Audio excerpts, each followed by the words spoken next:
Blessed Sunday to you, all my sports to the bone people. Welcome back to the channel. Thank you all for checking this video out. Yes, my people. So, the West Indies Championship 2025 is long gone. And we are now focusing on the breakout T20 league. But the ball tampering incident that allegedly happened in the game between Guyana Harpy Eagles and Trinidad and Tobago Red Force, right, in the recently concluded championship, the whole drama, it has taken another twist. Yes, Kevlin Anderson and Versamy Permaul, they are now outrightly denying the allegations. They are denying it. And GCB, they are 100% behind them. That's the Guyana Cricket Board. They are 100% behind them as they go about clearing their names. According to GCB, there are certain protocols and certain things that did not happen correctly after the whole ball tampering thing. So let's go in at my people. I'm going to be reading this story. So just give a listening ear and you can let me know your thoughts in the comment section. Also, at the end of the video, I'll be talking a little bit of IPL. So the headline says, I'm taking this from the Guyana Chronicle, so shout out to them. The headline says, Permaul and Anderson deny ball tampering charges. So it says, the Guyana Cricket Board has publicly expressed its full support for players Versamy Permaul and Kevlin Anderson, who have approached the High Court of Guyana in a bid to clear their names following a controversial incident during the recent Cricket West Indies Regional 4-day tournament fixture between Guyana Harpy Eagles and Trinidad and Tobago Red Force. Right? This game was played at Queen's Park Oval. Let's go down into it. So he said the match, which effectively served as a tournament final, was of great significance with the championship title at stake. Right? However, events on and off the field have caused a cloud over what should have been a celebration of West Indies cricket at its highest domestic level. Both Permaul and Anderson were charged under CWI Code of Conduct and based on the documents filed in the High Court, were allegedly pressured into accepting a guilty plea by the Trinidadian match referee, Mr. Michael Raganath. Yeah, no. Let me go again. They said they were allegedly pressured into accepting a guilty plea by the Trinidadian match referee, Mr. Michael Raganath. They made sure to let us know where the match referee is from, right? They said they were reportedly given two options: plead guilty and accept a fine, or insist on a hearing/trial, and the referee will impose a fine of 100% of the match fee and a ban. Right? So they were given an ultimatum. They say, faced with this representation from the referee, the two players formed the opinion that they had no choice but to plead guilty to the charge, despite previously submitting written denial to the referee. And in the case of Permaul maintaining his innocence at the hearing, Anderson was not offered a hearing. Right? So all the information that came out first, remember we were saying that, why would they go ahead and accept it and say yes, they accept the charges? Because once you accept it, Bridget, once you accept it, you're automatically saying that you're guilty. But now we're hearing another side. The story is taking another turn here. Let's go down. So it says the lack of due process and the absence of a fair and transparent hearing is deeply troubling. The GCB considers the action of the match officials, which includes the on-field umpires, to be unprofessional, unethical, and a serious breach of procedural fairness. Right? And I 100% agree.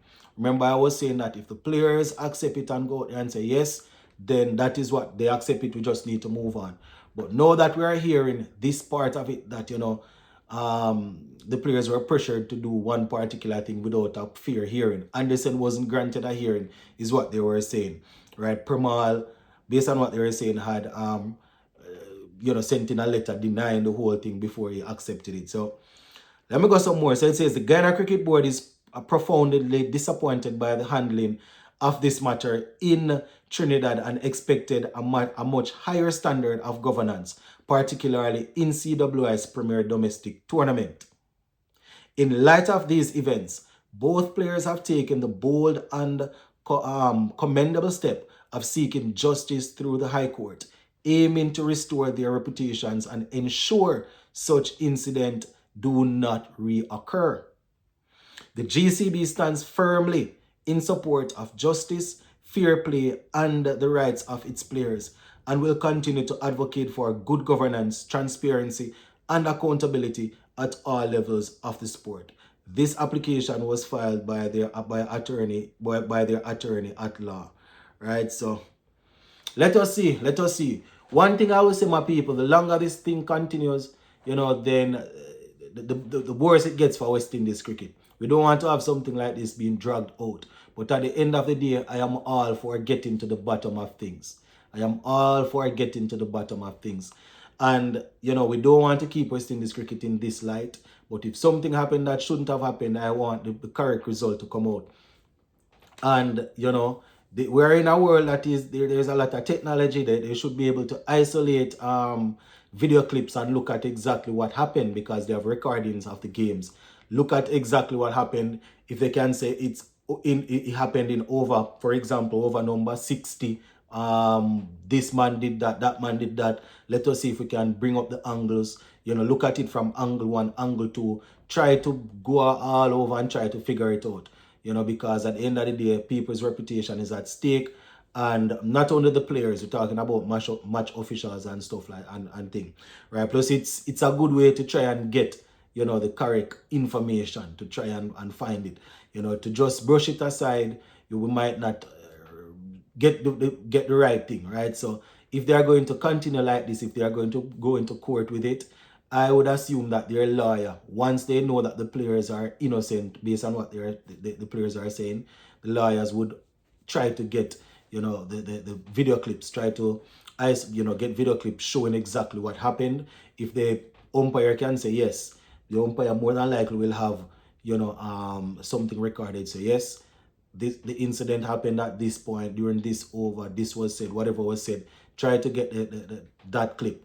You understand? Look at it from different angles and look at exactly what the players did. Zoom it in, see everything that you can do. If you are going to go all the way, just go all the way and done, right? So, very, very interesting, my people. As I said, the longer this carries on, it's probably the worse it looks for our cricket. But, at the end of the day, they need to find the right.